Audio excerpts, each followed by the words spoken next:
देश विदेश की सभी खबरों से जुड़े रहने के लिए हमारे चैनल को सब्सक्राइब करें और बेल आइकन दबाना ना भूलें। हर खबर पर है हमारी पहली नजर। नमस्कार, मैं प्रीति शर्मा और आप देख रहे हैं कॉर्बेट बुलेटिन न्यूज। खबर हल्द्वानी से है।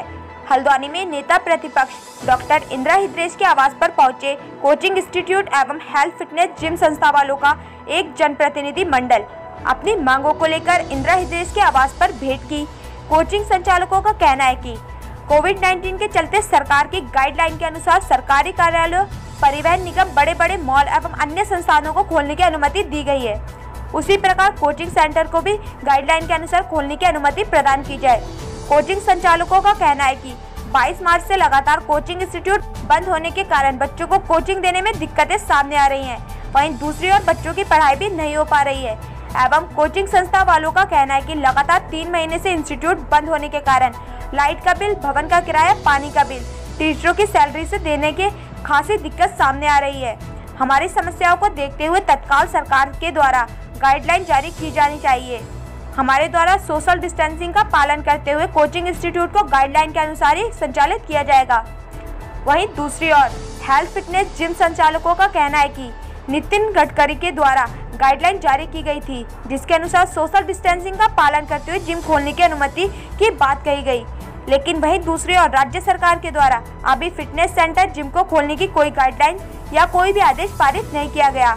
वहीं जिम के संचालकों ने बताया कि शहर से अधिकतम जिम किराए के भवनों में संचालित किए जाते हैं। पिछले 3 महीने से बंद होने के कारण भवन का किराया, लाइट का बिल, पानी का बिल एवं ट्रेनरों की तनख्वाह देने में खासी दिक्कतें सामने आ रही हैं और अब तो घर के खर्चे करना भी बहुत मुश्किल हो गए हैं। हमारी सरकार से यही मांग है कि सरकार ने जिस प्रकार परिवहन निगम, माल, अन्य स्थान सोशल डिस्टेंसिंग के मद्देनजर पालन करते हुए खोलने की अनुमति प्रदान की है, उसी प्रकार सरकार हमारे हेल्थ फिटनेस जिम खोलने की अनुमति प्रदान करे। जिम संस्था वालों का कहना है कि अब हमारे सामने बैंक की किस्तें देना एक बड़ी चुनौती बन गया है, क्योंकि अधिकतर हेल्थ फिटनेस सेंटर बैंक से लोन लेकर खोले गए हैं। 3 महीने से बंद होने के कारण हेल्थ फिटनेस सेंटर जिम संचालकों के सामने रोजी रोटी का संकट गहरा गया है, जिसको लेकर आज जिम संचालक नेता प्रतिपक्ष के समक्ष अपनी समस्याएं रखी। नेता प्रतिपक्ष द्वारा उच्च अधिकारियों से फोन पर बात की गई।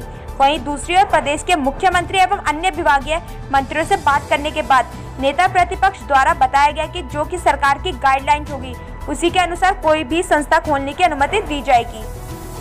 आप देख रहे हैं हल्द्वानी से अतुल अग्रवाल की रिपोर्ट। फिलहाल खबरों में इतना ही। बाकी खबरों के लिए देखते रहिए कॉर्बेट बुलेटिन न्यूज। नमस्कार।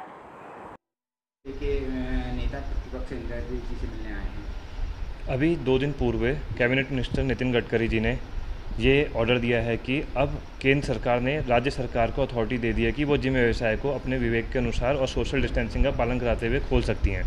तो आज हम इसी निवेदन से आए हैं यहाँ पे कि नेता प्रतिपक्ष इंदिरा हिदरेश मैम मुख्यमंत्री जी से बात करें और मुख्यमंत्री राज्य के लिए जितने भी सभी जिम्स हैं पूरे के पूरे राज्य में, उनके लिए गाइडलाइंस तैयार करें और 1 जुलाई से इन्हें पुनः आरंभ कर दीजिए। अच्छा, क्या क्या दिक्कतें आ रही हैं आपको जिम संचालन में? सभी जिम संचालकों की आर्थिक स्थिति बहुत ख़राब हो चुकी है। अब स्थिति यह है कि हम अपना रेंट, अपनी EMI, अपने बच्चों की स्कूल की फ़ीस और अपने घर के जो छोटे मोटे खर्चे होते हैं वो भी नहीं पूरे कर पा रहे हैं। मतलब आलम यह है कि कई सारे ऐसे हिंदुस्तान में लाखों ऐसे जिम ट्रेनर्स के परिवार हैं जो इस समय भूखे पेट सो रहे हैं। तो इसीलिए हमारा राज्य सरकार से निवेदन है, क्योंकि केंद्र सरकार ने राज्य सरकार को अथॉरिटी दे दी है जिम को ओपन करने के लिए। तो राज्य सरकार से निवेदन है कि जल्द से जल्द गाइडलाइन बना के 1 जुलाई से हमारे जिम को ओपन कर दिया जाए, क्योंकि हमारी आर्थिक स्थिति बहुत ज़्यादा ख़राब हो चुकी है। इसीलिए पवन वर्मा, प्रतिबिंब जिम। मैं संजय जोशी जेनलेक्स एजुकेशन संस्थान में चलाता हूं और यहाँ पर हम लोग इसलिए आए हैं कि कोचिंग संस्थान जो हैं वो खुलें। हम माननीय नेता प्रतिपक्ष डॉक्टर इंदिरा हिदरेश जी के पास सभी संस्थान वाले, हल्द्वानी और कुछ बाहर के संस्थान वाले, वो आए हुए हैं कि सरकार से कुछ बात की जाए चीफ सेक्रेटरी लेवल पे या मुख्यमंत्री लेवल पे कि हमारे जो मार्च, अप्रैल, मई, जून 4 महीने जो हमारे पास कुछ रह ही नहीं गया है। हम लोग किराए के उसमें, बहुत से लोग संस्थान किराए के उसमें चला रहे हैं और हज़ारों उनका किराया है। उनको अपने स्टाफ को उन्होंने सैलरी देनी है, बिजली पानी सारे बिल उनने देने हैं, तो कहाँ से कोई देगा। अगर आप हमें इस तरह से वो कर दें कि गाइडलाइंस के अकॉर्डिंग कि आप 10 बच्चे एक बार में पढ़ाएं, सोशल डिस्टेंसिंग का पालन हो, तो हमें कुछ ना कुछ जिससे हम लोग कम से कम अपने बिजली पानी और घर के खर्चे कुछ तो चला सकें, अपने स्टाफ को कुछ सैलरी दे सकें या अदर हमारी चीज़ें हो सके। हम तो बिल्कुल ऐसे डिप्रेशन में आ गए हैं सारे संस्थान वाले कि क्या किया जाए। ऐसे ही जिम चलाने वाले वो सब अपने किराए के उसमें हैं और वो लोग भी बड़े परेशान हैं, यहाँ पर वो लोग भी आए हुए हैं, तो हम लोग बड़े डिप्रेशन में आ गए हैं। हमारी ये मांग है कि जल्दी से जल्दी गाइडलाइन वो करके हमारे संस्थान खोले जाएँ। Thank you.